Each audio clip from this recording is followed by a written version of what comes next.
In the tapestry of life, where every thread holds a story, America in Black and White emerges as a haven for the voices echoing through the heart of our communities. In this podcast, we wade through the rivers of our collective experiences, celebrating the vibrant hues of change brought forth by the whispers of hope and the roars of action. It's more than just a conversation. It's a journey into the heart of our society, illuminated by the light of those daring to dream and do. Join us, and let your voice be the melody that guides us toward a dawn where every color finds its place in the masterpiece of our shared destiny. Together, let's paint a future brimming with the positives that dwell in our minds and the actions that shape our. Good evening, ladies and gentlemen, and welcome to another episode of America in Black and White, where we discuss issues of the underserved and marginalized communities and how we can best help to solve those issues. Tonight, we have a very special show with a very special guest. We have Miss Cheryl Blakeney. Cheryl Blakeney, a New York native now residing in Orlando, Florida, is driven by a God-given passion to help others. For 23 years, she has dedicated herself to mentoring young women, empowering them to achieve their educational goals through a scholarship program. With over 4 decades of experience in the financial services industry as a senior accountant, Cheryl's passion for numbers empowers her to simplify complex financial concepts for her clients. Recognizing the importance of financial literacy, Cheryl pursued a career in finance. She is committed to sharing her financial knowledge through various platforms and venues. Everyone deserves access to financial education, not just the wealthy. Cheryl is passionate about sharing her financial knowledge and empowering others as the owner of the financial education specialist of Financial Fitness Consulting, LLC. She believes in the power of financial literacy. Her motto, financial fitness, is like a muscle. The more you use it, the stronger it becomes. It reflects her dedication to helping individuals build strong financial foundations. Cheryl seeks to collaborate with other local businesses, nonprofits, and churches to empower, equip, and educate their clients, congregations, and employees with the knowledge and tools they need to achieve financial success and build a brighter future with clarity and confidence. Cheryl has been happily married for 37 years. She cherishes her role as mother of 4 adult children and grandmother of 3 wonderful grandchildren. In her free time, Cheryl enjoys spending time with the family, volunteering, empowering others, and living life to the fullest. Ladies and gentlemen, let's bring to the show Miss Cheryl Blakeney. Hello, Cheryl. Hi, Charles. How are you? Okay, your camera is off.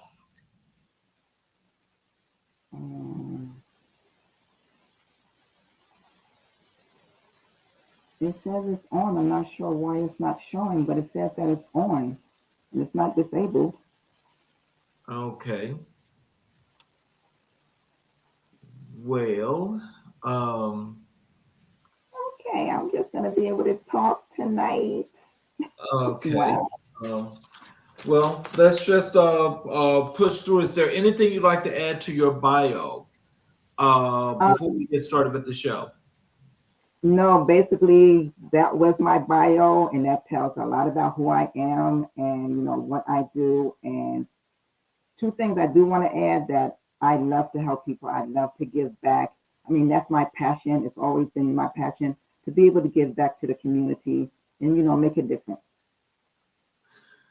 Okay, can you tell us? Let's start with you as an entrepreneur.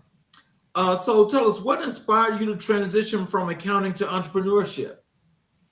Well, it all started with accounting. So what happened was, I've actually been in the corporate world for more than 4 decades. So I've been helping corporations and businesses with their profit and loss statements, their balance sheets. So I was actually invited to an event almost a decade ago to be able to help individuals with their finances. So that's what really got me into entrepreneurship. Okay. And so did you just decide that, since you were just doing numbers, that accounting or financial literacy was just the way for you to just continue to reach back and expand the success of what you had done previously? Yes, it was because, like I said, I love to give back. My pastor always tells us we were not put on this earth for us. We were put on this earth to give back to others. So combining my accounting and loving to help people, it was like for me, it was a no-brainer. Oh, wow. So how did you develop the vision for Free Your Money Now?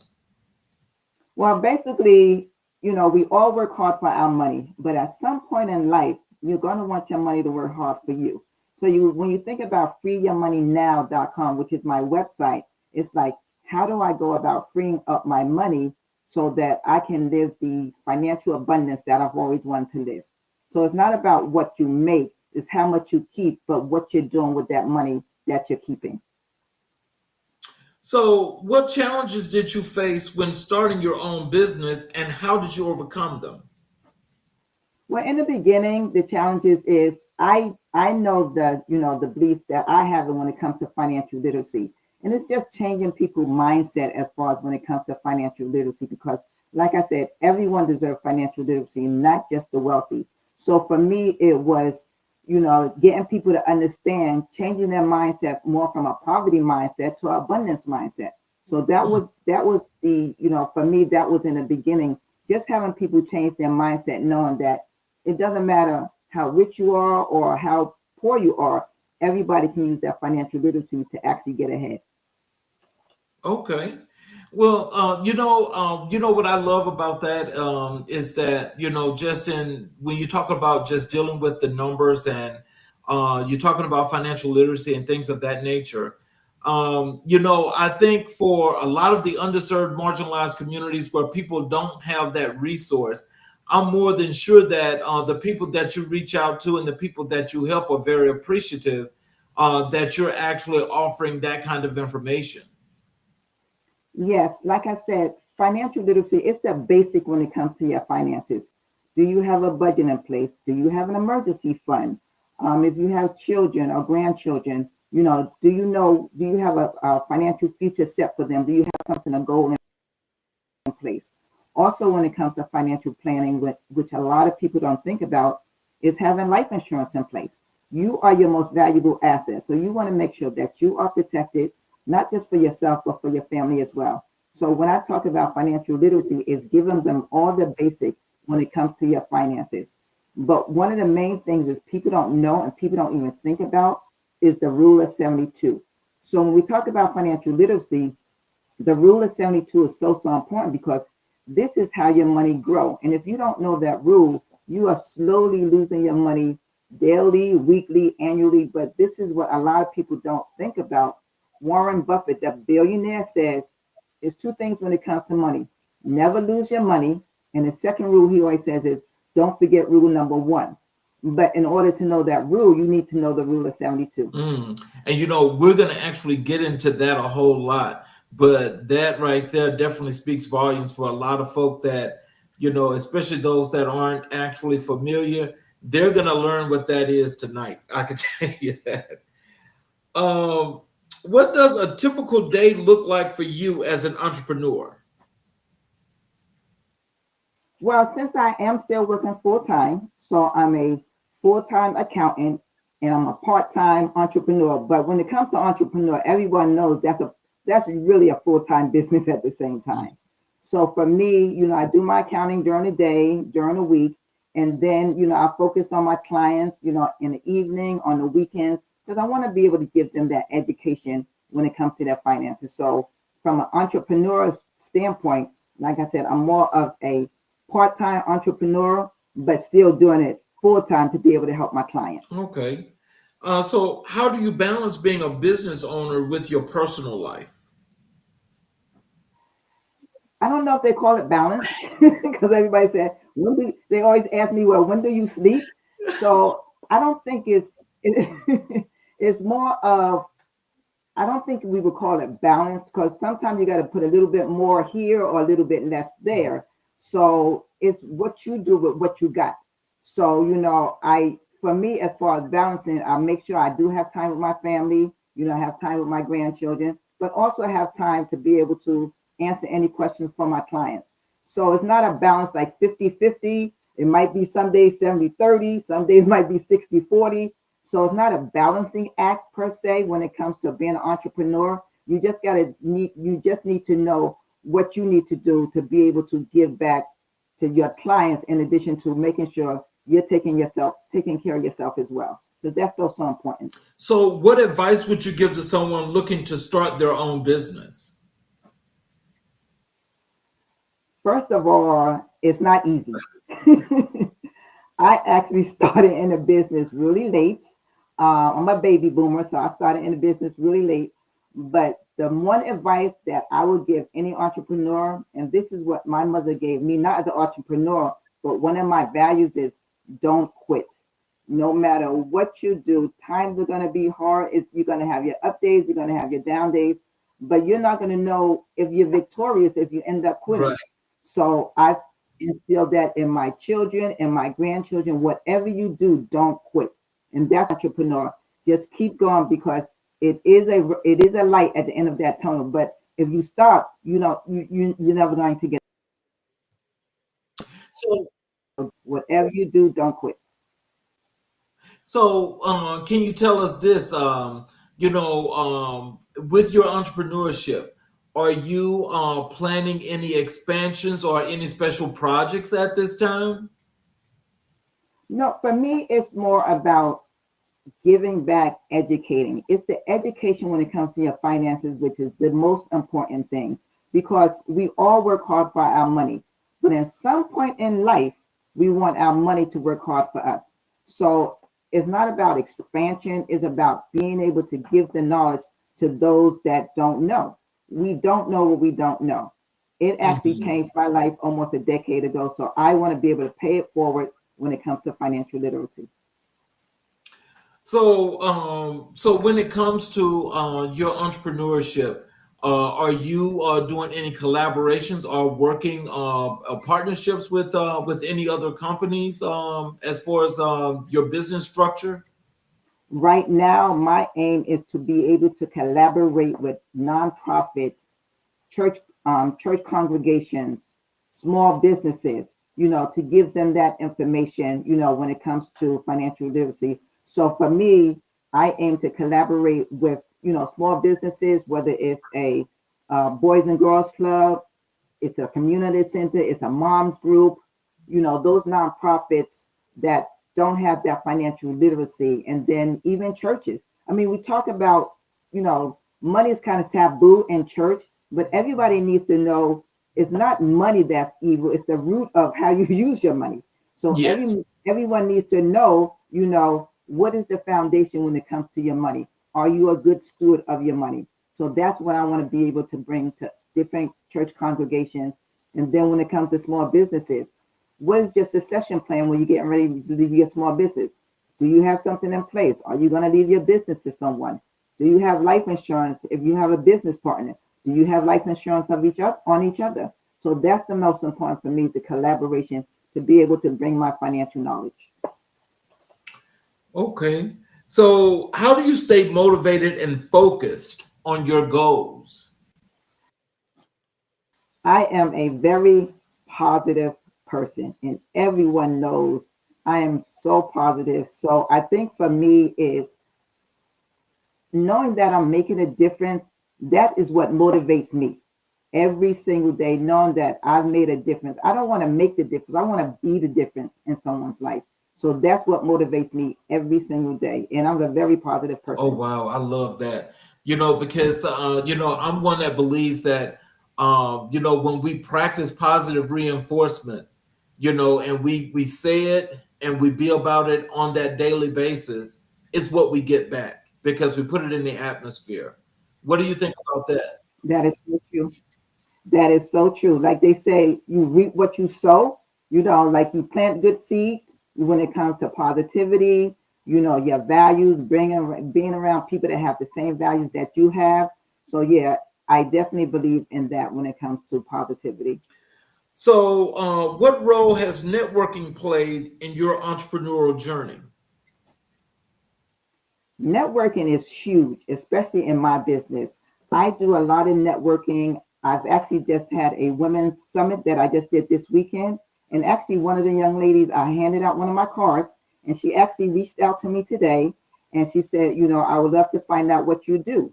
So, networking is huge. Going out, if it's networking, virtually, if it's person to person, like I said, to be able to give this information to others, when it comes to financial literacy. So I am huge when it comes to networking. I've gave out so many business cards. And actually I had a person that I connected with on LinkedIn almost 7 years ago.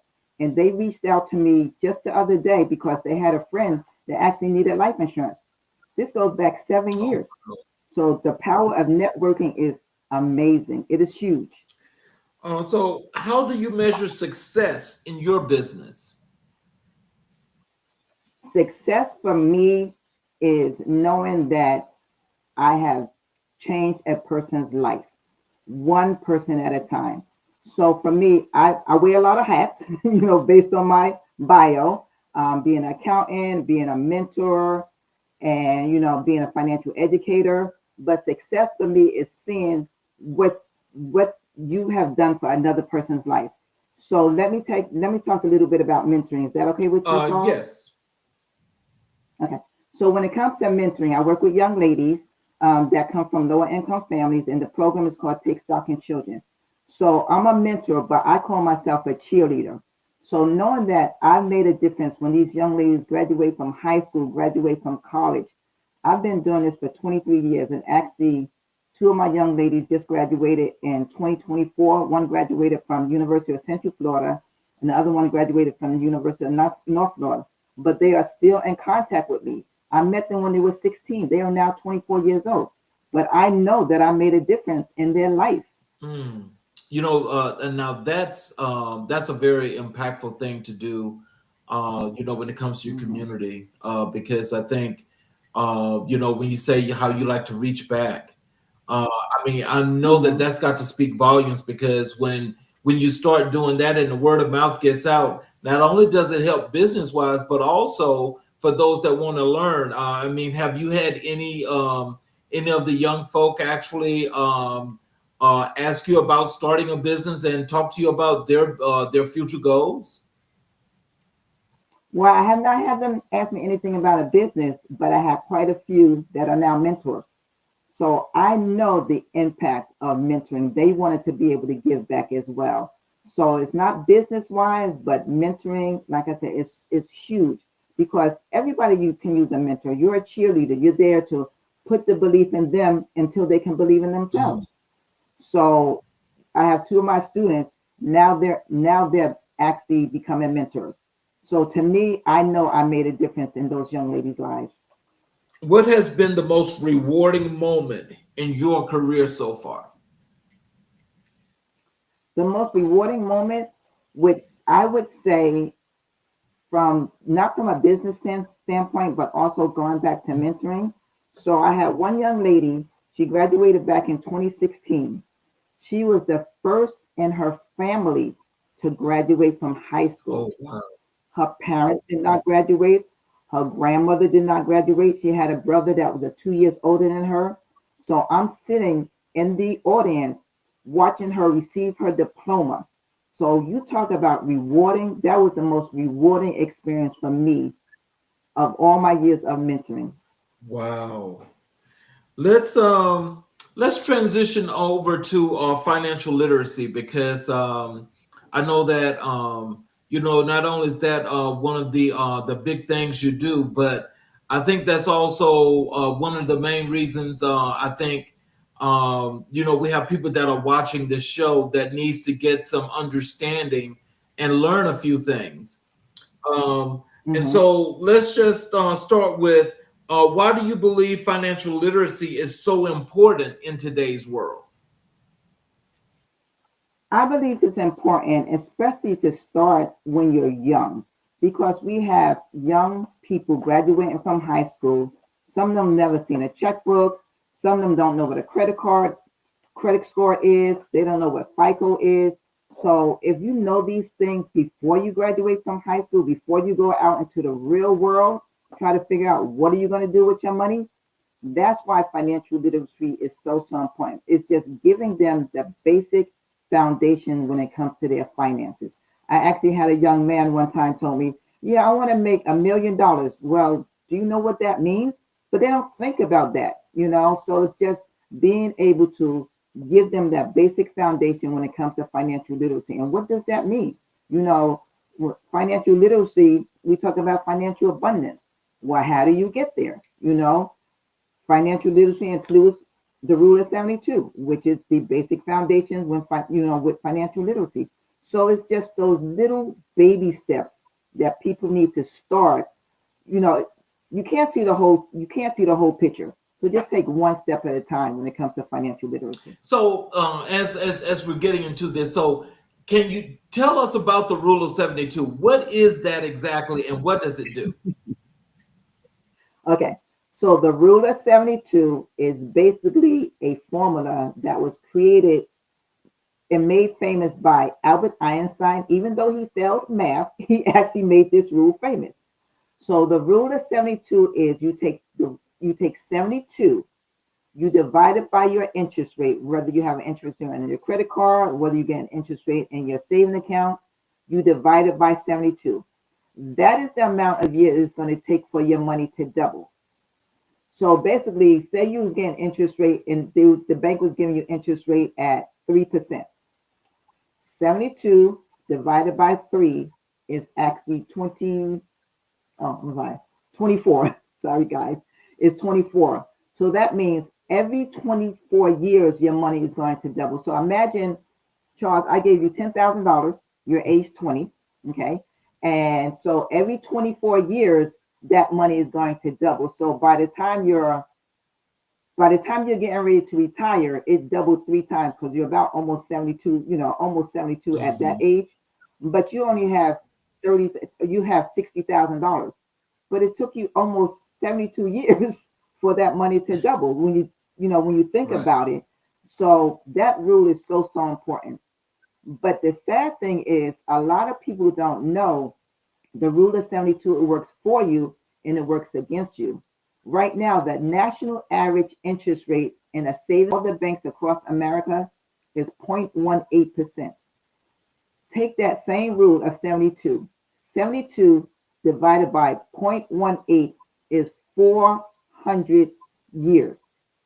So that means if you're putting your money in the bank at 0.18%, it's going to take your money 400 years to double. Now, we know we don't have 400 years in our lifetime, but this is what people don't think about when it comes to their interest rate. Now, let me flip that. The national interest rate for your credit card is about 21%. So take 72, because the same rule applies. Take 72 divided by 21. It's about 3 years and 4 months. But what that means is every 3.5 years, your debt is going to double. So if you had a credit card, you maxed it at $10,000, you never used it for the next 3 years, just based on interest alone, that debt is going to go from $10,000 to $20,000 in 3 years. And this is what people don't think about or don't know when it comes to their credit card interest. So can you shed some light on the importance of banking money and saving money and investing money, and which is best? Okay. Well, it depends on where you're at in life. Okay. So I always tell people saving and investing is totally two different things. But one thing I tell people is putting your money in the bank, you cannot save your way to wealth. There's no way, no how. If the average interest rate is 0.18%, you cannot save your way to wealth. So investing is so important, but you want to work with a very a confident person that knows a little bit about investments, because right now the stock market, the volatility, what's going on right now in the world, The volatility of the stock market is huge. So you want to be able to sit down and work with someone, especially when it comes to investment, because as you get older and you're close to retirement age, you don't want to lose your money. You're more conservative, where you have a young person in their 20s, in their 30s, they got time to lose their money because they have time for their money to grow. But when it comes to, saving versus investing, actually, I have an illustration. I do a webinar, so I have the illustration. We had two people. One person saved $1,000 and one person invested $1,000. One was 2% interest rate and the other one was 8% rate of return. So rate of return and investment interest rate is interchangeable, except interest rate goes with savings, rate of return goes with your investment. So based on my illustration, the person that saved $1,000 after 40 years at 2%, they went from $1,000 to $2,300. 40 years, Wow. Charles. Now the person that invested, their interest rate, their rate of return was 8%. So that same 40 years, their $1,000 was almost $20,000. So almost 10 times more than the person Right. that saved. So investing and saving it's totally two different worlds, but you have to know what you're doing when it comes to investing, or you have to work with somebody that you feel confidence in working with when it comes to investing. And you want, especially when you're close to your retirement years, you don't want to lose your money. Mhm. Oh, I know that's right. Look, you don't work too hard to get it. Now, if you lose it, oh my God, how you gonna Right, make up for that? right, right. I mean, I had a situation where back in 2008, we had the housing market crash, and You're people right. lost like 40% of their 401k, their IRA. Well, I had a business partner. His mom lost in her retirement back in 2008, $196,000 Oh my God. in her 401k. She was going to retire. She was a nurse. So she had been working with a financial planner because she had been in nursing for the last 15 years. But Mhm. would you believe she just retired in 2022? Oh my God. 15 years later. That's how long it took for her Mhm. money to grow in order for her to Mhm. feel comfortable to retire. Because the more you lose, the more it's going to take in order for your money to get to the starting point. So people say, oh, I lost 10%. I only need to gain 10% back. You lose 10%, you have to gain 11%. You lose 30%, you have to gain 43%. Back in 2008, when people lost 40% of their 401k, they had to gain 67%. So if you had $100,000 and you lost $40,000, in order to get back to that $100,000, you have to have gained $67,000 just to get back to the starting point of 100,000 and grow from there. So can you imagine my business partner mom losing $196,000? Wow. That's a That's lot of almost money. $200,000 that she Right. lost. Ooh, so can you tell us what are the most common financial mistakes people make and how can they avoid them? I think the most common mistake is they're not sure how to get started. Should I pay off my credit cards? Should I have an emergency? Should I have an emergency fund? Everyone needs liquid money. It doesn't matter if it's in a bank account, if it's in a credit union, everyone needs liquid money. But I think what happens with a lot of people is, everybody wants to be rich or be wealthy, but you got to know where to start. So Right. I think the misconcept when it comes to money is it's not how much you make. You can make $30,000 or you can make $100,000. You can make 30,000 and save more than the person that made 100,000 because you know how to manage your money. That's the difference. It's money management because you have six-figure earners that actually are broke, Mhm. like literally are broke. Yes, So sir. it's how do Yeah. you manage your money? It's not how much you make, it's how much you keep. But what are you doing with the money that you're keeping? Where are you putting it at? Are you putting it in an emergency fund? Are you putting it into life insurance, which you can grow, you can grow your cash value through life insurance. Are you putting it in a 401k? Is that company matching your 401k? It's just things like that. When I sit down with my clients, first we have to have a goal. What are you trying to accomplish? If you're trying to buy a house in the next 5 or 10 years, how do you get there? You got to start somewhere. So you have a separate account for money that you want to put towards your house as your down payment. So it's different things that you need to have in place when it comes to money management. So can you give our audience some tips as to money management, how that looks like, and what are some of the things that they should be thinking about when it comes to managing money? Okay.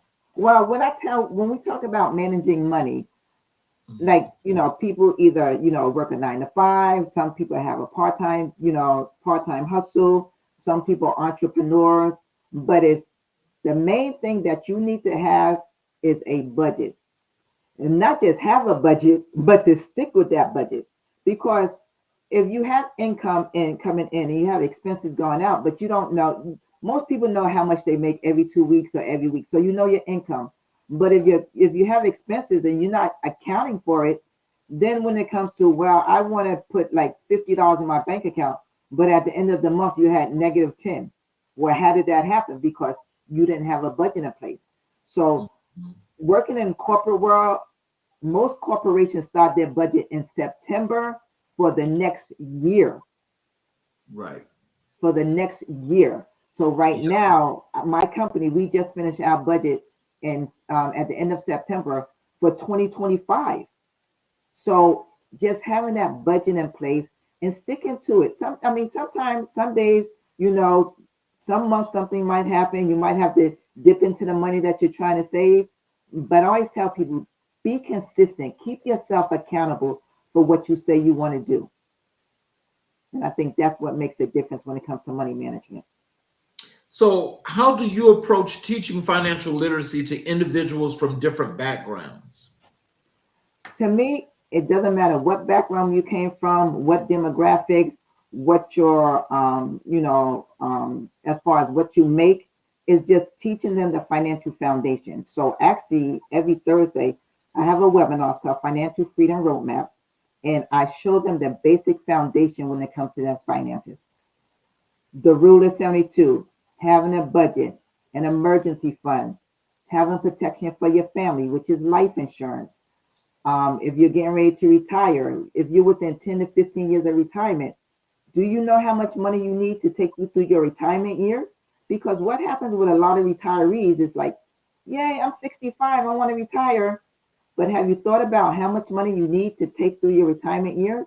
You see a lot of seniors now working at Walmart, working at the grocery stores, being baggers, being customer service, because they never thought about, I'm going to need this amount of money, in order to take me through my retirement years.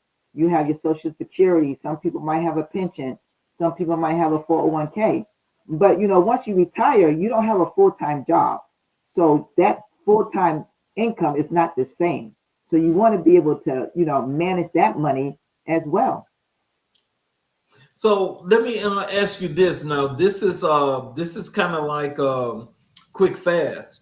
What are some suggestions you may have for people today, because of the uncertainty in times that we're in right now, and everybody's pinching? What are some suggestions for people today? Okay, so let's talk about people that's in the corporate world that have a 401k. So the volatility of the stock market, what's going on right now in the world. So we always say, don't take your money out. It's just write it out. Eventually it's going to pass at some point. We don't know when it's going to pass, but don't get scared, because that's what happened in 2008. A lot of people took their money out the market because they didn't know what was going to happen. But just stay firm, when it comes to, especially if you're working in corporate and you have a 401k. And do not look at your 401k every day. Don't even look at the news every day, because you're going to get frustrated. But if you're in it for the long haul, eventually it's going to rebound, when it comes to your money. What strategies do you recommend for building financial security? The strategies that I would recommend for building is, first of all, starting with the basic foundation. If whatever you have, whatever you have left over monthly, see what you're going to do. So each of my clients are different. So whatever you have at the end of the month, what are you trying to accomplish? Because that's the main thing when it comes to strategizing. What are you trying to accomplish? Are you trying to pay off your credit cards? How are you trying to pay off those credit cards? It's different ways to pay off the credit cards. You have a snowball effect, you have an avalanche effect.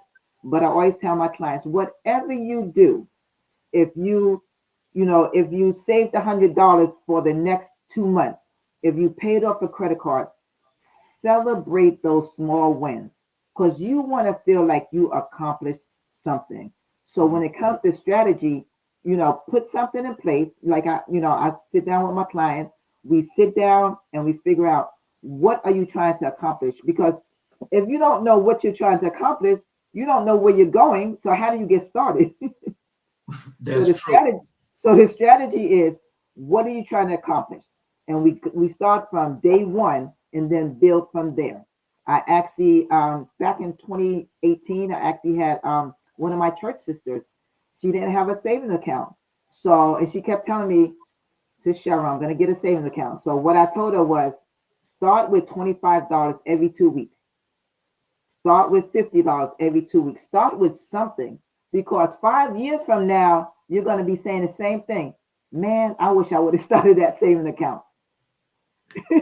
So the strategy is, start where you are. Start with what you have, because you can't start with what you don't have.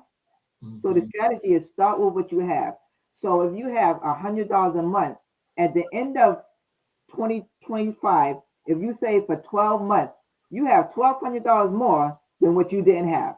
Versus, no, I think I'm going to wait. So next year, you still don't have $1,200. So the strategy is, always start where you are. So, how do you help people overcome their fear of managing money?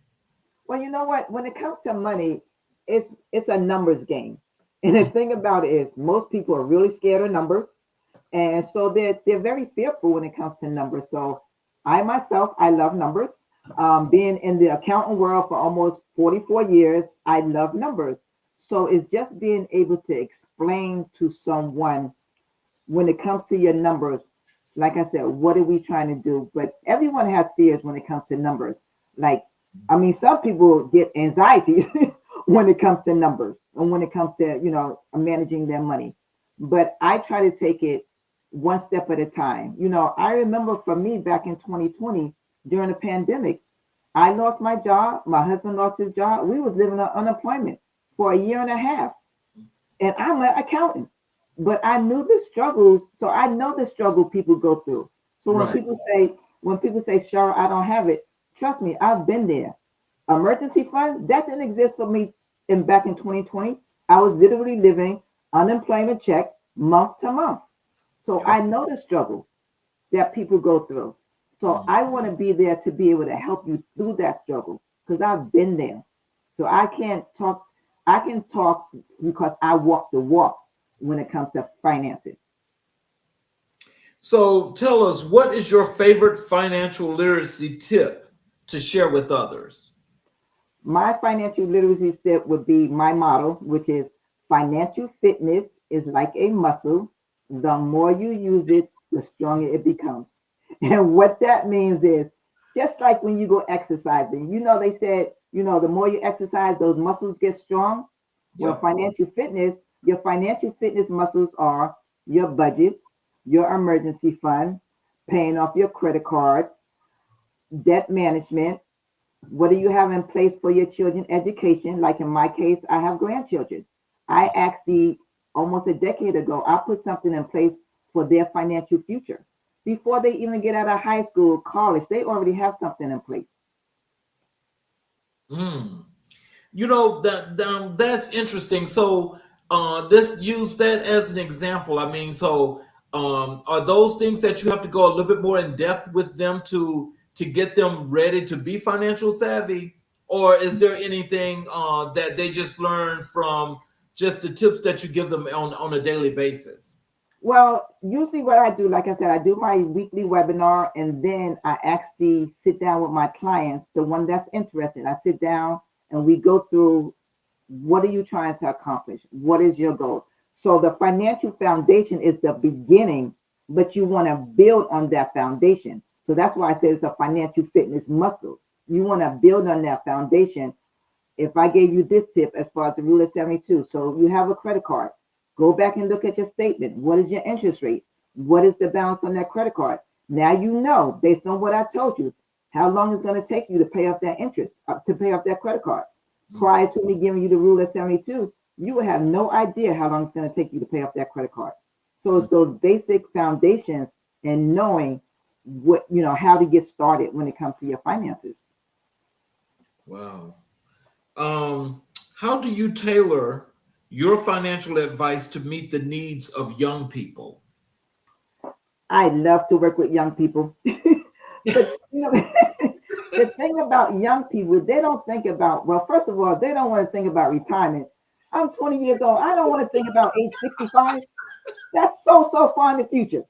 So I always tell young people, don't think about it as far as retirement. Think about it as your financial future. Where do you want to be at in those years when you get ready to retire? Because retirement is not an age. Retirement is not an age. It's a number. How much money have I accumulated by the time I retire?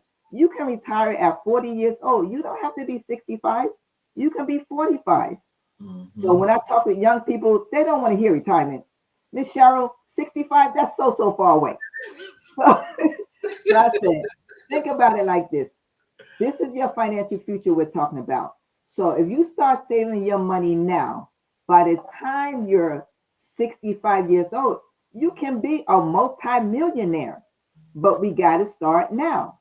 And that's what I like to tell young people. Start now. I wish I would have known this information when I was in my 20s. I've been a multi-millionaire based on working. We've all been multi-millionaires based on the number of years I've been working for 44 years. So I've been a multi-millionaire, but can I tell you where that money is now? No. Because we don't think about it. So that's what I tell young people. Start now. I mean, I have millennials. I have Gen Zs. I have grandbabies. I teach them the importance of, they have a savings account. Grandma sends them money every month. 75% goes in the savings account, and you can spend the other 25%. But grandma, well, you can either do it my way or not get it at all. So you take it how you want to take it. Okay. And my daughter is on board with that. Get that discipline going. Yes. Yeah. And that's, discipline and accountability. But start young. I think financial literacy, they don't teach in high school. They should actually start in middle school and build on it for the next 4 to 5, 6 years before they even graduate from high school. Back in 2020, they did a survey of 50 states. Would you believe back in 2020, it was only 5 states that actually required you to have a financial literacy class before you got out of high school? What states were those?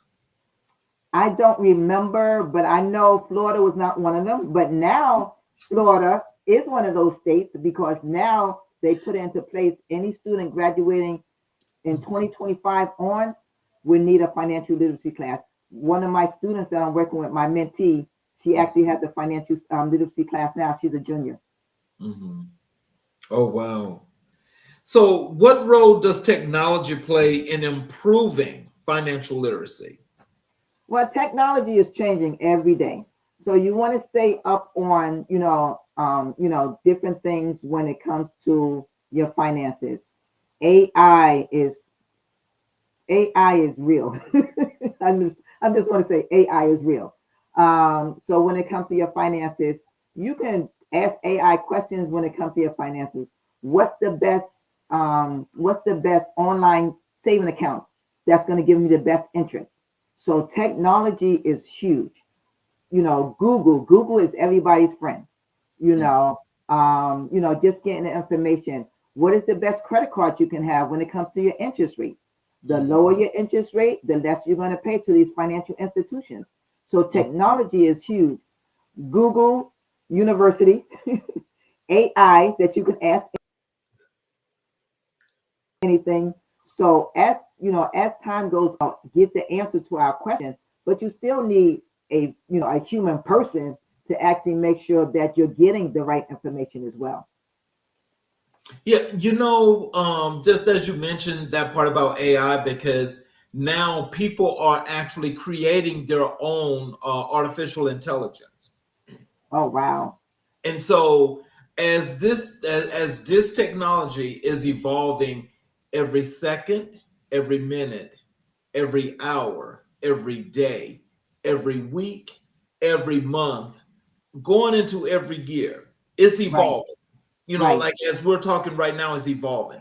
So when you sit there and you just think about these things that people actually sit and take the time to write a code for these things to interact as people, and they're able to do things as a real person, Hmm. that in itself tells you that this technology is so about the here and the now and about the quickness. Do Right. you think that that's taking away from the kids, these younger kids' ability to critically think and to do things on their own? I do. I really do because I mean, for me, growing up, we didn't really have computers per se, but kids are so tech savvy these days. But sometimes it's too much technology, Yep. and like you said, they're not thinking because either even when it comes to math, you put everything on the computer. You don't Yep. even have to think about it, which is really sad. When I was growing up, everything was longhand. You had to divide, you had to multiply. It's like you didn't put it in the compute, you didn't put it in a calculator. But the sad thing is, if you put the wrong information in the calculator, you're going to get the wrong information that comes out. So you have to know at least the basic, when you put stuff into the into asking AI or asking information pertaining to the computer. But I don't think critical thinking when it comes to young adults. Like I said, I have children and I have grandchildren, but the technology sometimes I think is too much technology infused in everything because they don't have those critical thinking skills. Right. Now, I had a guest 3 weeks ago, and we were actually discussing that.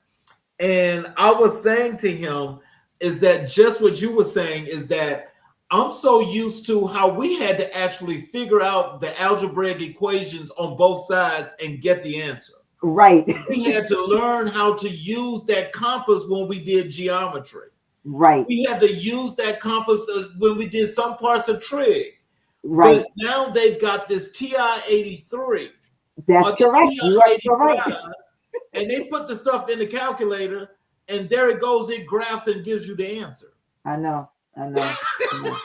I know. That's so true. Like I said, I love math, but some of the math these days, I'm like, how do you figure it out? You know, like I've done really well with algebra, algebra 2, trigonometry, geometry, but this analysis of function, everything is the calculator. So I'm just, how does I don't understand how children learn. I really don't when it comes to math because they're putting everything in a calculator to get the answer. But if they had to do it longhand, they would have no clue what to do, how to do it, even how to get started. Nope, they would not. Hmm. They would not. And so I just find that interesting because, as I think about like for the time that you and I were in school to now, this is like totally Right. different. So these kids don't really have to do anything. And that's why for them, everything is all about instant Correct. gratification. Correct. Correct. And so, like when we mentioned this process that you're mentioning, and when you talk to young folk about this financial Mhm. literacy and learning how to save money for retirement, what retirement is going to look like, Of course, they ain't trying to think about that because everything is so Right. instant. Yep. Like 65, that's way too long, Mrs. Cheryl. Uh, so, can you tell us how do you address the unique financial challenges faced by women? Well, women, it's not industry, it's very male dominated.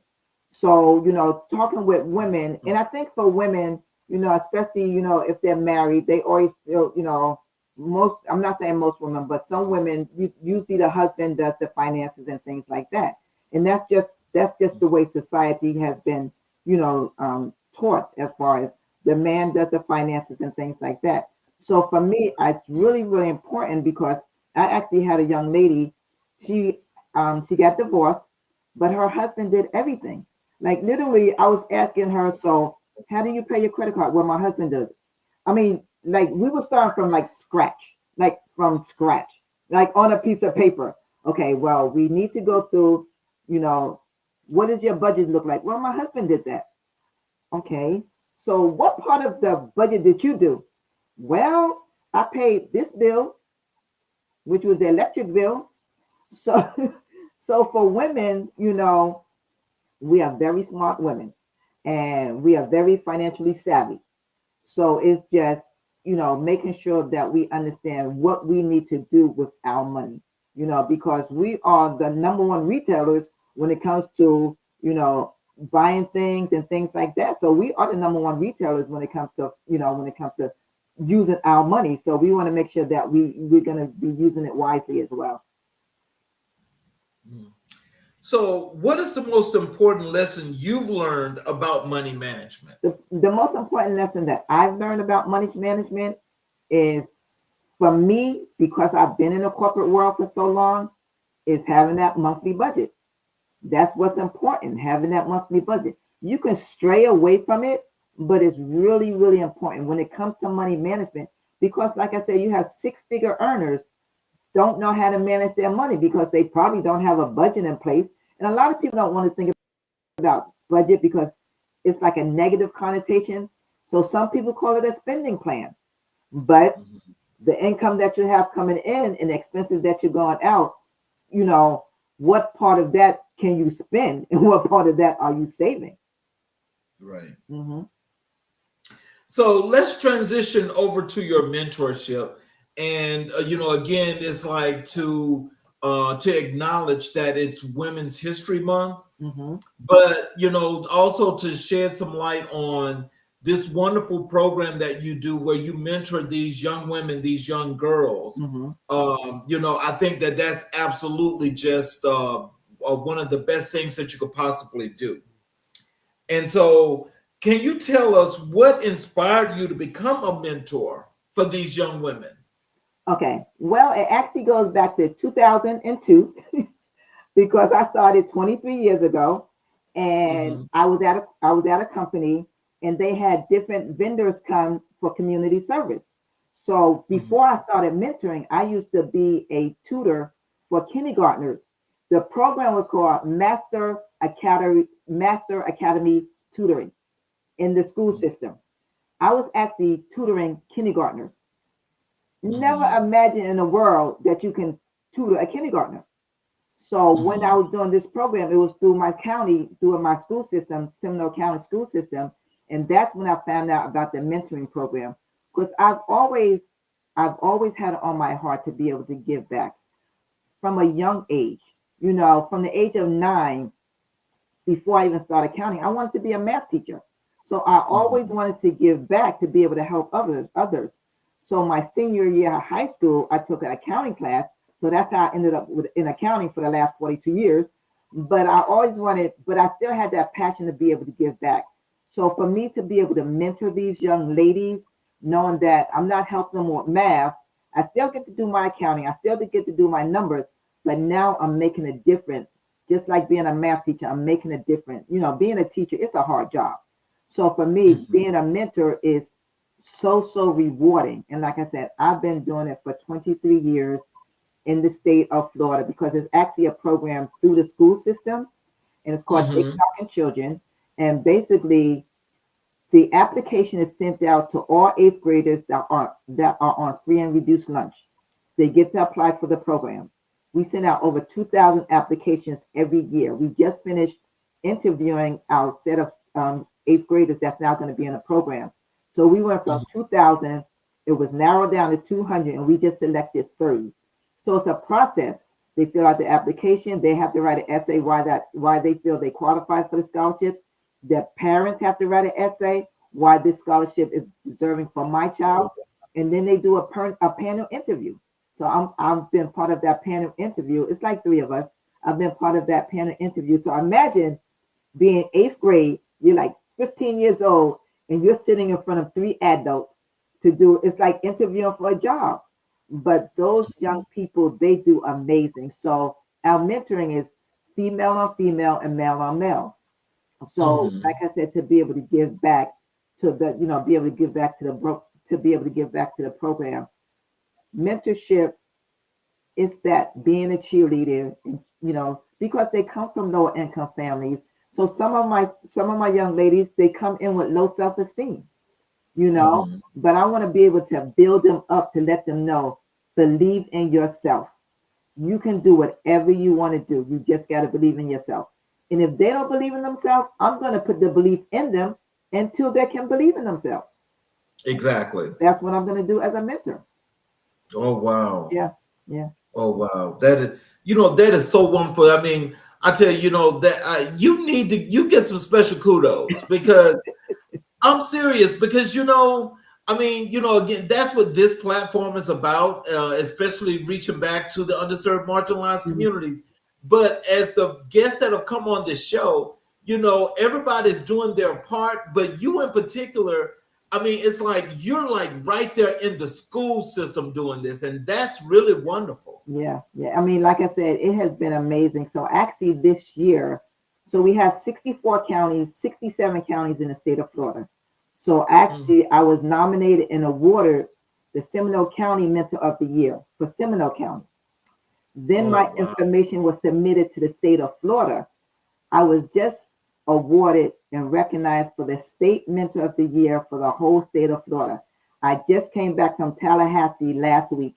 I was recognized, and it was so rewarding. I mean, it was dignitaries there from the Department of Education. It was other mentors there. It was students that was there, but it was just, I can't describe the feeling, but I know being a mentor, I have made a difference in some of these young lady lives. One of my mentees, in next month, in April, she will be 40 years old. I started mentoring her when she was 16. So that's almost 24 years. I've known this young lady, and I'm still in her life to this day. She's married, she has children, and she's one that's actually becoming a mentor. So I know the difference that I have made in these young ladies. How do you connect with and inspire these young girls from lower income families? How do you inspire them? Well, we don't talk about where they came from. We talk about where they're going. What do they want to do? What do they want to accomplish? What are their dreams? What are their goals? When I mentor these young ladies, like I said, some of the young ladies, some of the parents, didn't have a chance to go to college. But then some of the parents try to live through their child as far as, well, we want you to do this, but that's not what they want to do. I can give you a perfect example. I had a young lady, she was really good at photography. She now has a photography studio, but her parent wanted her to do graphic design. She did not want to be a graphic designer. That was not her passion in life. So I always told her, do what works for you, because this is what's going to fulfill you. This is what's going to make you happy. I understand your parents, because I remember when she was going to visit the different colleges, and I said, well, do you want me to talk with your parent? Because they was like, well, let's try this school for graphic design. But she's like, no. And so my last name is Blakeney. So most of my students can't say my last name. So for the last 23 years, I have been Mrs. B to my students, which is fine. So she said, so I asked her, her name is Natalia. I said, Natalia, do you want me to talk with your parent when it comes to, when it comes to mentoring? I mean, when it comes to what you want to do? She said, no, I think I can do this. but her parents was trying to live through her. And a lot of as parents, that's what we do, especially if we didn't have the chance to go to college or pursue what we wanted to pursue. But I always tell parents, the child is going to have to figure it out. Let them figure it out, because if they go into something that they don't want to do, they're not going to be happy. They're going to succeed at it. So that's really, really important. Right. It is. What qualities do you believe make a great mentor? Well, when it comes to mentoring, I think some of the qualities that make a great mentor is the values that you have yourself. So some of the values that I have are integrity. Always do the right thing, no matter who's watching or who's not watching. Integrity is so important, so that would be a value that I have. And then to be who you are. Don't try to be anybody different. Be who you are, because God made you. God made me to be Cheryl Blakeney. I can't be Cheryl Smith or Cheryl Thomas. I'm Cheryl Blakeney. God made me to be who I am. So stay true to who you are when it comes to your values. And I think that's the most important thing. Hold true to your values. No matter who you are, hold true to your values. So, how do you encourage these young girls to pursue their dreams despite the challenges? Like I said, I just encourage them every day. Like I meet during the school year from September to May, because it's a school-based program. So I meet from September to May, and we go through. So like I tell them, I'm not a parent, I'm not a teacher, I'm not a guidance counselor. I'm there to guide you through the program to make sure after 4 years, you have a mentor for the 4 years. You have mandatory workshops that you have to do. You have your GPA have to be like 2.5 and above. And when they graduate, they get a full ride scholarship in the state of Florida to a 2-year community college, or the first 60 credits paid for Florida 4-year public college. So for me, it's just encouraging them every single time I meet with them. We go through their grades. We go through community service. Giving back is so important. I always tell people, it's about giving to others. What can I do to help you? And if I can't help you, what resources can I find to help you? So giving back, if it's 30 minutes a day, 30 minutes a month, 30 minutes a year, every 2 years, just give back of your time. Be the difference in that community. And that's how I pride myself on being the difference in these young people, these young ladies' lives, knowing that you have everything inside of you. Now let's pull it out, despite of coming from a low income family. It doesn't matter where you start, it's where you finish. And where do you want to go? That's the main thing that we focus on. So, what impact do you hope to have on the lives of the girls that you mentor? That they will remember Mrs. B. When they get married, when they have their kids, that they're going to remember, wow, I remember Mrs. B. She said I should do this, or maybe I shouldn't do that. I can give you a perfect example. One of my young ladies, she struggled the whole 4 years in high school, like struggled. Now in the state of Florida, D is passing for math. And, I've always prided myself on being really good at math, but she didn't have the belief in herself to be able to do it. But I kept saying, you can do this. Math is one of those subjects you have to practice. You have to practice and you have to practice. So I remember when she graduated from high school, she started her first year in college. And I remember she called me at the end of the semester. It was during the pandemic. She had finished first semester, December 2020. Now, she had to take that remedial algebra before she took college algebra. But I remember she called me and she said, Mrs. B, and she said, I just wanted to let you know, I just finished my algebra class. And I said, well, that's really great. I said, how did you do? She said, Mrs. B, I got an A. Now, Charles, you're in Atlanta, right? So you probably didn't hear me screaming. You probably didn't hear me screaming in Atlanta. But my next door neighbor, they probably heard me screaming, because I know the struggle that she went through for 4 years of high school. But she did everything she could. She did extra credit. She just wasn't a good test taker. And that's what caused her not to do good when it came to math. But to know that she had it, she got an A in intermediate algebra. You don't know how exciting that was for me. I mean, it was just like, I knew that I changed her life.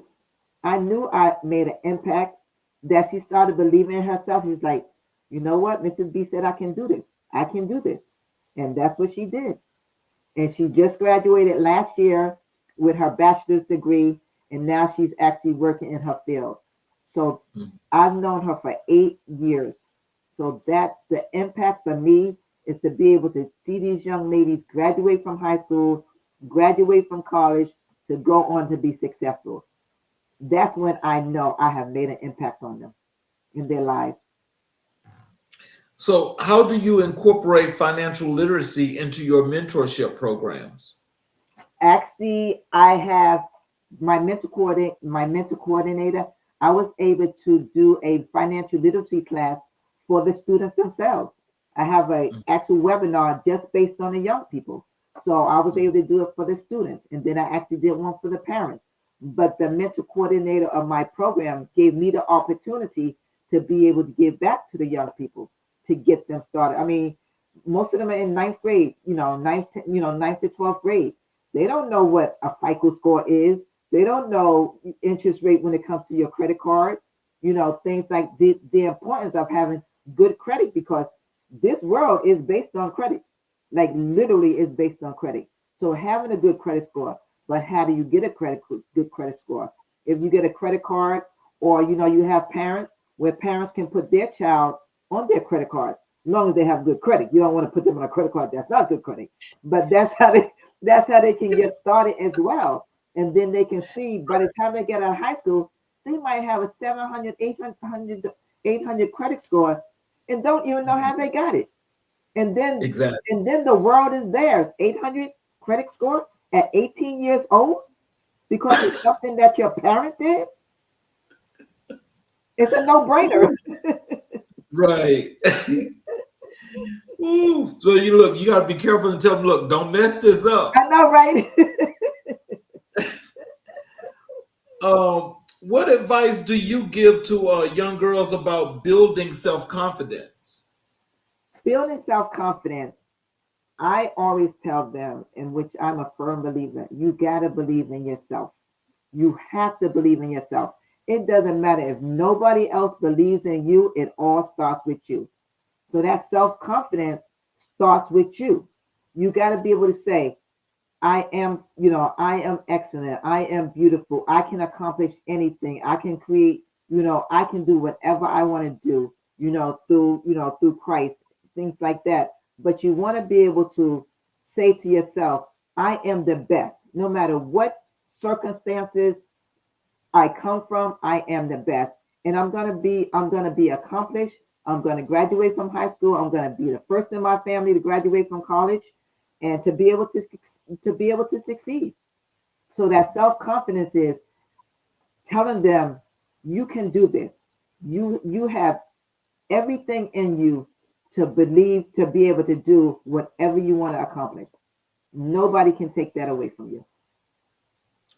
So how do you celebrate the achievements of the girls that you mentor? Well, every year throughout program, we have a end of the year celebration. We have an end of the year celebration for the seniors, which is a program, which is a celebration. And then we have an end of the year celebration for the undergrads. So it's based on your GPA, it's based on if you're a well-rounded student, community service hours, if you're into sports, if you work in a part-time job. So this is how we reward them, because it's not all about academics. Even the colleges these days, you can be a straight A student. But if you never did community service, you didn't, you weren't involved in any clubs, all they see is academics. So I mean, you have some of these young people applying for these colleges and don't get in because that's all they have is academic. But now the colleges are looking more at these students need to be well-rounded. Did they do community service hours? Did they give back to their community? Are they involved in different clubs? Did they do any type of sports? If they're working part-time and they're doing a full-time load with school, that's huge. You're working a part-time job and you're managing full-time going to school, that's huge. So they see that they can be able to, you know, be able to accomplish this. So that's what it is, just the strategy of what you need to do when it comes to, for me, mentoring these young ladies. So, what role does community support play in your mentorship efforts? Community, like they said, it takes a village to raise a child. It takes a Yep. community to make sure that our young people be able to excel. So part of our program, like some of the things, because it's a need-based program, some of our students, like one of my students a couple of years ago, she couldn't go to prom because her parents couldn't afford it. So I reached out to my coordinator and said, I have, my young lady wants to go to prom. They were able to give give money to their parents. She was able to buy a prom dress. She was able to get makeup done. And, just to know that she felt so beautiful knowing that she was able to go to prom. And it wasn't because her parents couldn't afford it, but we had the means necessary for her to go. That is so, so important.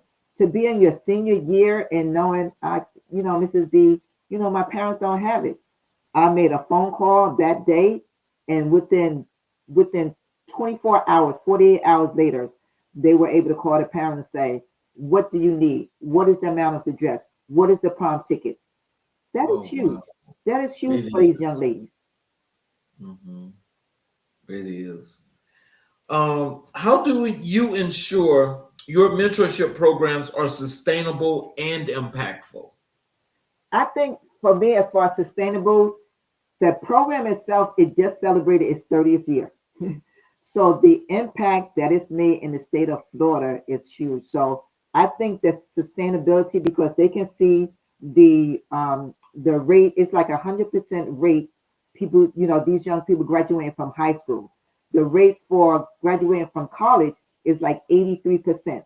So we know having this program in place is making a difference to keeping these young people on track, young men or young women. Like I said, I do the mentoring for the young women, but this program I know is going to be around for a long time. So that's sustainability because they can see the impact of what the program has done. Like I was Mhm. telling you, I was just recognized last Tuesday, and they actually had a video of a young man. He was homeless, and what happened was someone in his school was telling him about the Take Stock in Children program, and he was able to get in the program. He graduated from high school. He graduated from college. He is now an engineer for one of the biggest engineer companies in the states, Oh, wow. all because of this program. Oh, So the man. sustainability, knowing that, and he didn't know, him and his mom, he came from a single family home, and they ended up being homeless. Not anything that they did, it just due to the situation, and someone in the school system, because they knew his grades, how good he was, and he was on the free and reduced program, and they knew that he would qualify for the program. And like I said, he is now an engineer. This was in 2016. He is now an engineer for one of the biggest engineering companies. But he never would have thought without this program that he would have been able to do that. And so we're gonna transition to Black History. We do Black History 365. And when I reached out to you, you told me that the biggest influence for you was Martin Luther King. Yes, sir. And so, can you tell us how has Martin Luther King Jr.'s legacy influenced your career and your life? Okay. So when I think about Dr. King, I think about his values. One of the first values I think about is integrity. No matter what he went through, what he had, the struggles that he went through, because I was young during that time. And but no matter what he went through, he always wanted to make sure that he did the right thing for everyone. And it didn't matter if you was black, if you was white, he wanted to make sure he did the right thing. So that integrity, always do the right thing, no matter what people say, no matter what people tell you, you shouldn't be doing this. Integrity is huge. So that's one of the things, what I do as far as mentoring.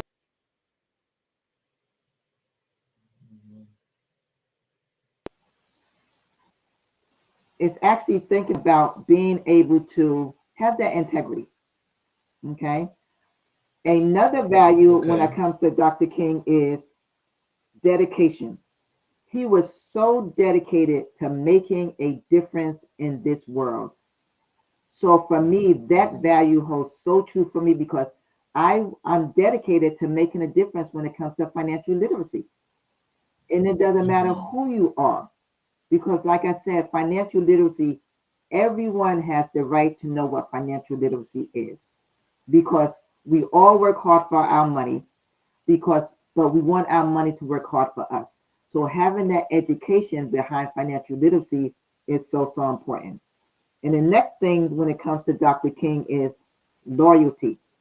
He had that loyalty to his community, to everyone around him. So for me, my loyalty is to my clients.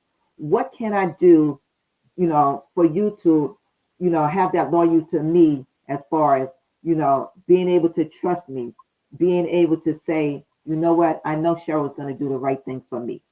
So dedication, loyalty, integrity are those values, and those values is what I bring when it comes to educating my clients, mentoring my young ladies, when it comes to, when it comes to life.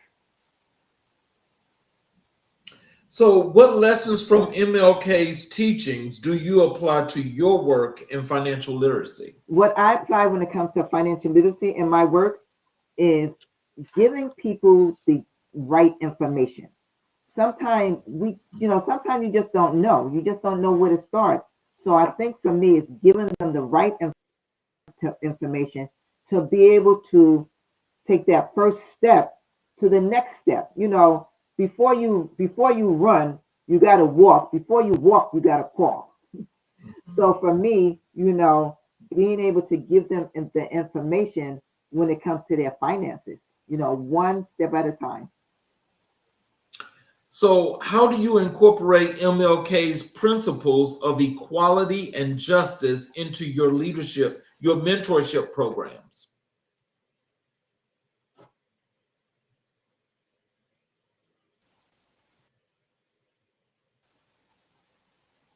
Can you hear me okay?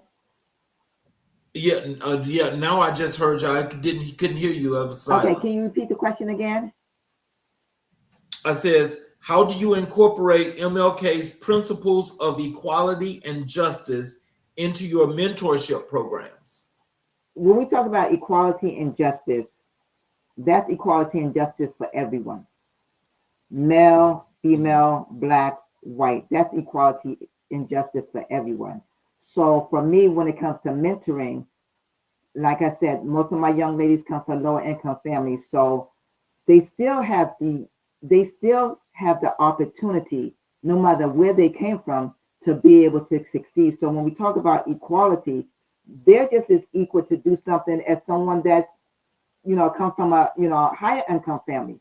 So that equality, instilling that equality in them, it doesn't matter that you come from a lower income family. That doesn't make you no less than a person because you come from a lower income family.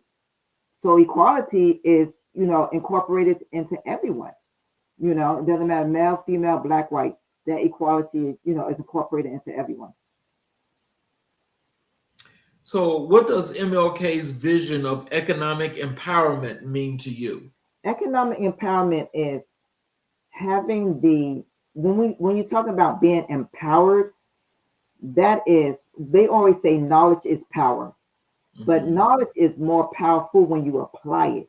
So when we talk about economic empowerment, are you empowered to know, what's going on in the world, the economy, the stock market, even, going to the store as far as economic, equality, as far as the price of eggs, the dozen of eggs, just having that, economic, empowerment. Are you empowered to go out there and say, you know what? I know when it comes to empowerment, I know, the basic foundations, when it comes to, being empowered, but empower yourself, get as much knowledge as you can. It's not just one person. Read books on financial literacy. Go out there and, Google financial literacy. What do you want to know? Empower yourself. People need to empower themselves. It all starts with you. Right. So, how do you honor MLK's legacy in your daily life and work? For me, I just think about everything that Dr. King went through, and knowing that what he went through was to make a better life for others. So when I think about that, I want to be able to make a better life in my community, in my state, in my in my work environment. So I want to be able to take those same values and know that I'm making a difference, no matter who I'm around, no matter what economic status they come from. But I'm making a difference because of who I am. So, what role does Black history play in shaping your approach to entrepreneurship? I think for me, when it comes to entrepreneurship, as far as Black history, is, when I was growing up, I was always told, most people in my generation, you go to school, you get a good education, you get a good job. You weren't told you go to school, you get a good education, you start a business. Not when I was growing up. I think it's a lot different now, for these young people, because these young people, they don't want to stay in a job for 1 year, yet and still stay in a job 20 and 25 years later. So, so for me, I think when it comes to Black history and entrepreneurship, we're all going to have fear at some point. If I start a business, if I can become an entrepreneur, am I going to be able to succeed? Am I going to be profitable? Things like that we think about. But I think in the Black community, it's not thought about as much because it was not something that we was told to do as far as starting an entrepreneur. I started an entrepreneur late in life, but that doesn't mean I couldn't start. Mhm. I had to start somewhere. So, when it comes to entrepreneurship, it's just believing in yourself. Most entrepreneurs, they fail with the first 5 years. Sometimes it takes almost 3 to 5 years before you can succeed Right. when it comes to being an entrepreneur. So, people look at entrepreneur as successful, but they don't know what they've been through to get there. That's the most important thing. They don't know. The road is not straight. It's ups, it's down, it's hills. It's been plenty of times that I've told myself, I don't know if I can do this. But then I hear my mom in my ear saying, don't quit. My mom passed away almost 12 years ago. But when I get to that point, I hear her say, don't quit. Don't quit. That was my mom's favorite poem. And that's what I take from them. Being an entrepreneur, it's not easy, but it is So, worth how it. do you use MLK's teachings to inspire the next generation of leaders?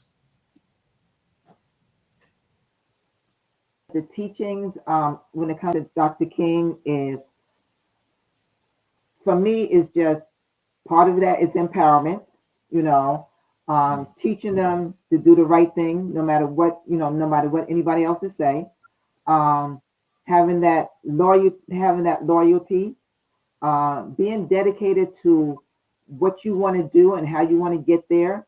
So I think all those are part of Dr. King's legacy, and they will live on for a long time to come.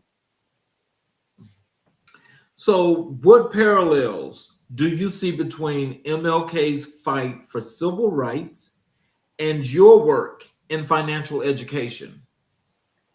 I think for me, as far as the fight is, you know, um, just giving us the knowledge, to be able to apply that knowledge. Because, the only difference between the lower income and the wealthy is the education that they've had that, most people have not been taught. So Right. give us that education, give us that foundation. So it's not about fighting, like they said, fight the good fight. So I don't think it's about fighting the good fight. I think for me is, let me give you the information that you were not taught. Like I said, it's changed my life. I want to be able to pay it forward, to be able to make a difference. So it's not about fighting the good fight, but just having the necessary tools in your tool belt to be able to accomplish what you need to accomplish when it comes to your finances. So, how do you encourage others to learn from MLK's example? How do I encourage others? Yeah. I think for me, encouraging others, um, I guess it would be just keep believing in yourself. I don't know. I'm so passionate about the belief, when it comes to yourself, because if you don't have the belief in yourself, you're not going to be able to accomplish anything, Right. to me. So just having that belief in yourself and take those values and just instill it in yourself. I can do this no matter how long it's going to take me, no matter what valleys or what hills I got to go over, or what mountains I got to go around. I know eventually if I just keep going, eventually I'm going to be successful. So, even for Dr. King, what he went through for our people, I think didn't matter what happened to him, he kept going. And that's what for me, it would be telling people, no matter what you're going through, just keep going. Just keep going. Because if you stop, you don't know how victorious you could have been because you stopped before you got there. So, what message from MLK resonates most deeply with you and why? The message to me that most resonate with me is one of his messages is like you can't see the whole staircase. You can just take one step at a time because you can't see the future. You don't know what's going to happen in the future. So for me is just take one step, the step that you can see, and then you can take the next step and the next step. But you can't see the whole staircase if it's around, if it's a spiral staircase. Just take that one step at a time. So for me is just taking that one step at a time because you can't see the whole staircase. So, in closing, what are some of the words of wisdom that you have for our audience? And also how they can connect with you on social media. How can they follow your website? What information would you like for them to know? Okay. So first thing I want them to know is no matter what struggles you're going through, don't quit. That has been instilled in me from a young age. I tell my children, I tell my grandchildren, I tell my mentees, no matter what you're going through, don't quit. And then when it comes to my business, when it comes to finances, my motto is financial fitness is like a muscle. The more you use it, the stronger it becomes. So as you continue to use those financial muscles, you're going to be a better when it comes to your money. Okay. And then when it comes to my business, I have a financial webinar every Thursday at 7 p.m. Eastern. It's called Financial Fitness Roadmap. And it's a webinar. It's about 45 minutes. I just give them the basic foundations when it comes to their finances. You can connect with me on LinkedIn, which is my name, Cheryl Blakeney. I have a website. My website is www.freeyourmoneynow.com. Because who don't want to have their money free? You don't want to feel like you're in bondage when you have your money. So freeyourmoneynow.com. That's another way you can connect with me. I have a free consultation. We can talk and see what you're trying to accomplish. And then you can connect with me on Facebook. I have my business page is Financial Fitness Consulting, and then I have my personal page, which is my name. So those are ways that you can connect with me when it comes to your finances. But I always tell everyone, you got to start. It doesn't matter where you start, but you got to start. Because if you say, I'm going to start today, and then 6 months from now, you're still in the same place because you haven't started, you could have been 6 months ahead. So starting now, just take those baby steps and don't feel ashamed where you're at, because everyone don't have that financial education. So, even for me starting in the financial industry world, I've heard of the rule of 72. I didn't know exactly how it worked, but I've heard of it. But now for me, knowing that rule of 72 and applying it in my life has definitely made a difference. So don't quit is the number one thing when it comes to life and when it comes to, learning. And knowledge is power, but applied knowledge is more powerful. Because I could have took all the knowledge I learned almost a decade ago, kept it in my head. How is that going to help anyone else? So I took my information, the knowledge that I learned, and now I'm applying it for others to be able to go further when it comes to their finances. So that's what I would say when it comes to, who I am. And first of all, Mr. Charles King, I would like to thank you for inviting me to be on your podcast. This has been amazing. I hope I was able to reach your audience to be able to give back, what I do, how I have made a difference in people that, I surround myself with. And another thing is surround yourself with people that has the same values that you have. That is so, so important. Most people say, do you ever get sad? Do you ever get mad? I'm a very happy person. I mean, everybody goes through, ups and downs, but I'm so positive. People were like, and also they tell me, well, do you ever sleep? Because you do so much. I sleep as well, but but it's just being positive, surrounding yourself with people that has your same values. Like they said, like attract like. And that's what I would say, based on everything that I've talked about this evening. Well, I want to thank you for being a guest, but also we definitely have to have you back because I love the impact. Not only are you making on your community, but I'm sure that you made an impact on the audience. And so I definitely, like I said, we have to have you back. For those of you that were out here that was just watching this wonderful show, you guys should have gotten a lot of basic tips, good tips that you can use to make your life a whole lot better from the financial literacy perspective.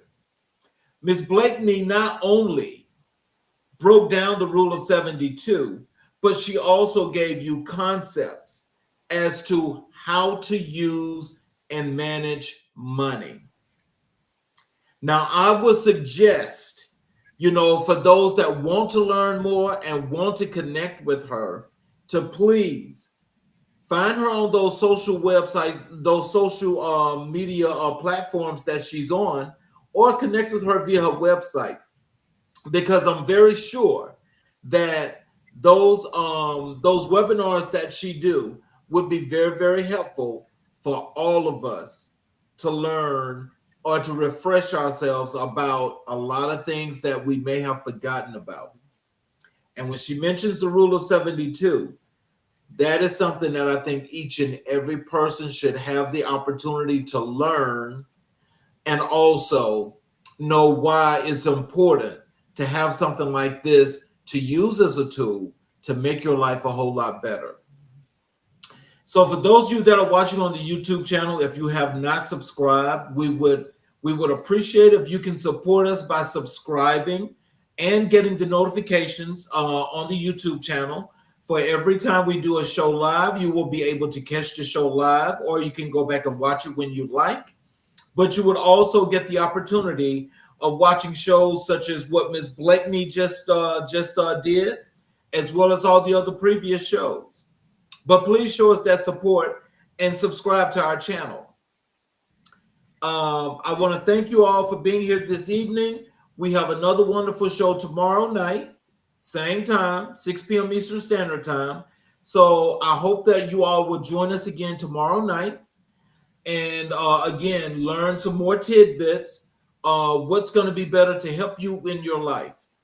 Cheryl, I want to thank you again. And as I said before, I definitely would love to have you back. And I hope that you would come back. And I want to thank you for helping our audience to learn a lot about financial literacy. And until next time, we will see you guys. You all please have a